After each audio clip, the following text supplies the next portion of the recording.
Paul Kitson, Commercial Director at Silvergates Plastics. And I'm Matt, I'm the COO, Chief Operating Officer for the Polygiene Group, and specifically work at Headmaster UK.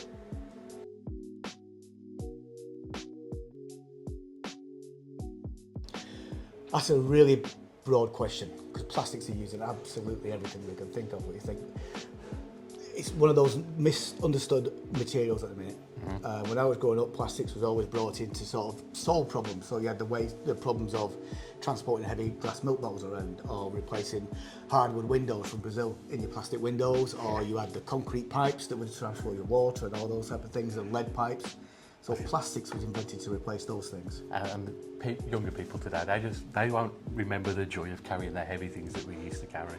And like you say, plastics now is used in so many different things to make things simpler and easier. It's so flexible and versatile that I can't think of anywhere that we don't use it. It's one of those things where people don't actually know where it is. So for example, if you want a new lightweight car, you're going to use a lightweight plastic. If you want your internet, it's got to come by a plastic cable, through a plastic router. Even though it's wireless, it comes from a central point. Yes.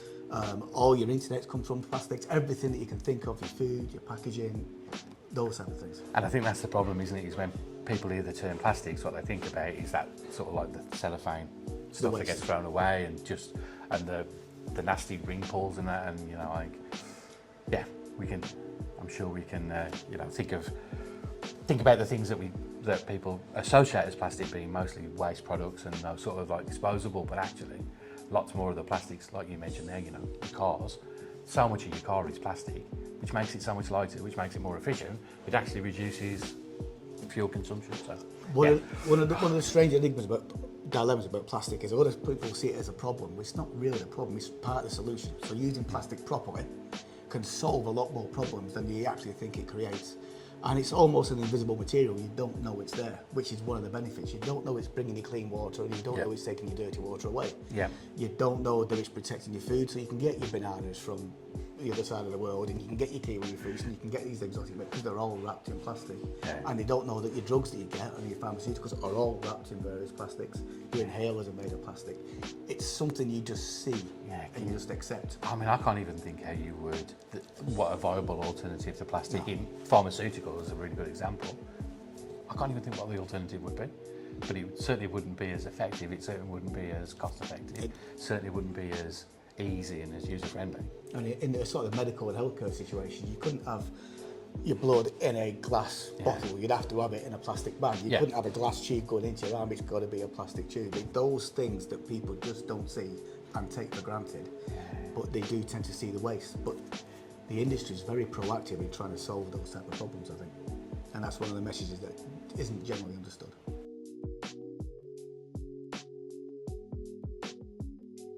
I think, again, this is one of the challenges we find in particular, because obviously we introduce antimicrobials into the plastic, so we're not limited by any industry. I think wherever there's a need, wherever there's an opportunity, we can help provide and service. Sometimes that means it's really difficult to know where to sort of focus or if there's any particular trends, but yeah, we can pretty much find a solution to any issue in a plastic antimicrobial product, regardless of whether that's coloured, got special features, and that's why we work with you guys who are really good at doing those sort of that element and adding that level. So between us, I think we can always find a solution to pretty much plastic in anything. I think the markets we service are everything from your plastic bottles that carry your oil, to your trunky suitcases, to your cables, to your plastics in your car, to your cosmetics, to your drugs, to your artificial grass, to your rubber in your tyres, to your plastic that makes a canoe. Anything that you can see, any plastic that's got a bit of colour in it, we'll look into those markets. And even plastics that don't have colour, we need a special additive effect or UV protection or something to stop them sticking together, something to make them stick together. So those are the applications that we can work into, and we do work in every single market that I can think of that plastic. I'm trying to think of something that, like a big industry that you would say plastic isn't involved in. And I think I can't think. I think we're covered in all those markets, absolutely. I would say one of the big challenges is the regulatory controls. Making sure that if an application could be used in a toy, for example, making sure it's compliant with the regulations around toys. Obviously, if it's going into more of a medical setting, then obviously there's different regulations there, or if it's food contact. So I think it's more regulations in terms of, again, of the plastics. The good things about plastics is there's such a wide variety of polymers that make that again, depending on the application, you can probably find the right plastic to fix that problem, but it's making sure you can find the right plastic with the right regulatory controls, with the right price point. But I don't know. I don't think there's many challenges. One of the biggest challenges at the minute is use of post-consumer recycling, trying to get recycled plastic into that material and make it behave and act like virgin. So that's one of the drivers where the plastics industry is very proactive in trying to solve that problem, and I don't think people see that actually is going on. That sometimes with your pipe, there's the internal wall of it is recycled plastic with a virgin skin. Yeah. Your windows are the same, so your packaging that you get now is 30% recycled, if not more. Some people, so it's incorporating recycled plastic into virgin plastic to make it look good and to make it safe. Yes. And to use the right application, so it doesn't all just get reprocessed into bin liners. It gets reprocessed into something a good, useful and meaningful, meaningful article afterwards. And I think that's one of the things, where we sort of see the antimicrobial as a benefit as well, because you get that sort of inherent protection, and you get that longevity of that, because that doesn't disappear if you recycle a product. If you add a 30% of a recycler that's got antimicrobial in, you've got some antimicrobial. And you've got an added value to it then. You've got an added benefit of something that you didn't have before. Yeah. And now you've got something that's got exactly an extra to it.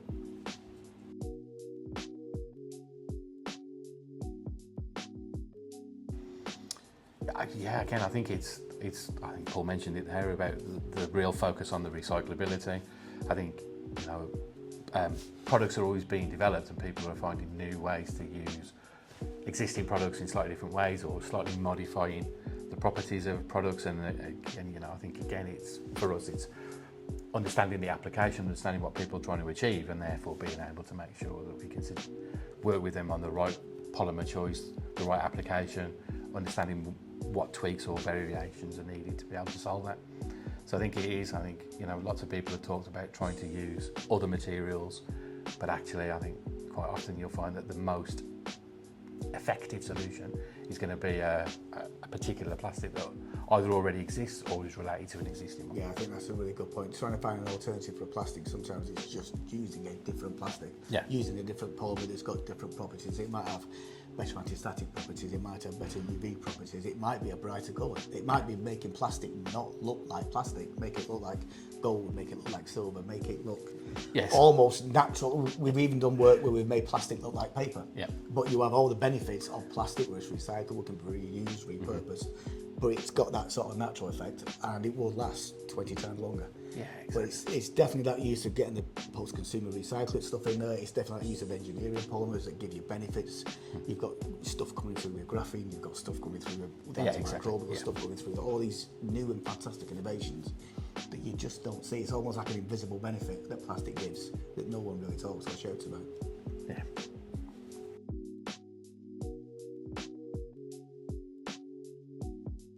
When we were growing up, there was somebody came to me the other day. Remember when you used to get your milk delivered with an electric cart on glass bottles and you was recycling the plastic? Well, we're doing exactly that. We're all driving electric cars, but instead of using heavy glass bottles, which are really expensive to recycle, really expensive to transport, really expensive to wash, and then they were a little bit dangerous, to be honest.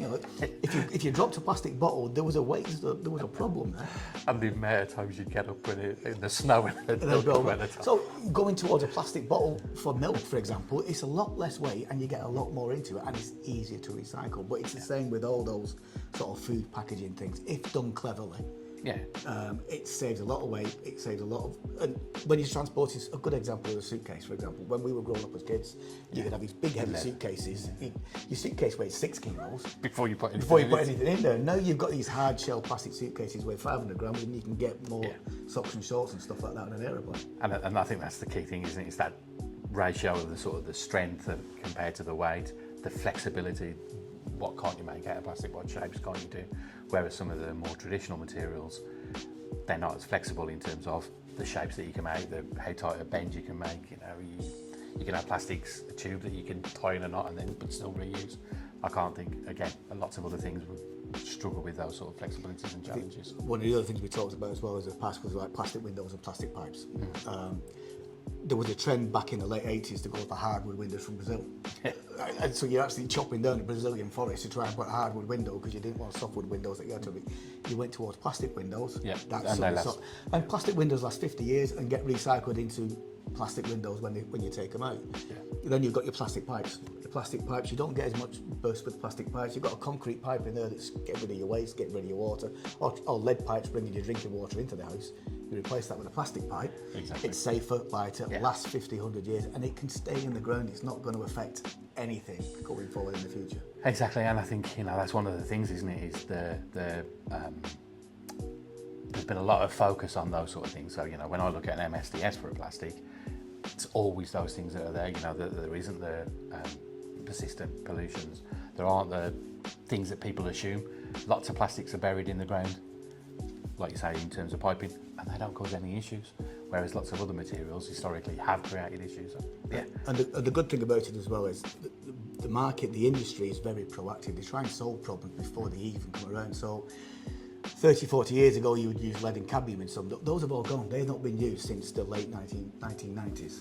So all the lead and cadmium and the phthalates that people talk about, again, they're not being used. I mean, you talk about blood bags. That's a plastic bag that's holding blood that would go into it. So we have been very, very proactive, and there is a lot of scare stories about some of the old additives that used to be in there, but the industry has moved forward, taken them out. No heavy metals are used now, no pathogens and those, so it's all positive, and that leads on also to the antimicrobial, where you actually end up with a positive benefit. Yeah. Solving something forward. Exactly. Yeah. And the fact that we can do things like put a tracing element in there, so you can detect functionality in there, that you can prove things are yours. You can do that sort of certification, that verification. You can. There's no limits. You can, you guys can make it look a different colour. You can give it a different shining sheen. So there's no restrictions on what we can't do. Okay. There's a question as well. Go.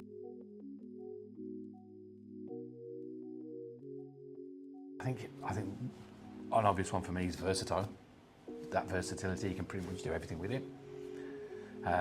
Reusable or recyclable, again, you can use it forever. Reliable. I'd say respect it. If you respect it and you use it, you can reuse it again more and more. You've got to respect the polymer. It solves a lot of problems. There's definitely a lot of respect in there. There's a certain amount of flexibility. It's like you said, it can be hard, it can be soft, it can be flexible, you can use it in outer space, you can 3D print stuff into it. It's one of those magical materials you can use absolutely anywhere for any purpose. And if you use it in the right way, it's going to solve problems. And that, I'd say the last one would be, it's a solution. Yeah. It is a solution to all. Some of the plastic is curiously the solution towards some of the plastic problems. Yes. I know there's this perception in the marketplace about the waste, but that's a waste problem. Yeah. And we can take that back and we can reuse it. We've opened the Genie's box, if you like, the Pandora's box, if you like, and now but there is some really real benefits towards it. So for me, plastics is a solution to a lot of this. So like you're saying there, it's more people's relationship with plastic than the plastic. The plastic isn't the issue, it's how we use it or dispose of it or not recycle it that's the issue, not the plastic itself. And a lot of these people that say, let's get rid of plastic, I don't really think they have an appreciation of just how wide plastic is used in absolutely everything. There's nothing we can do in the modern world without there being a plastic involved, even just looking around the rooms to the chairs, to the table, to everything else that we've got in there. There is to the computers that you use today, everything that we use have some plastic in there. So for me, the big word is it's a solution. Or magical. I'm going to go magical.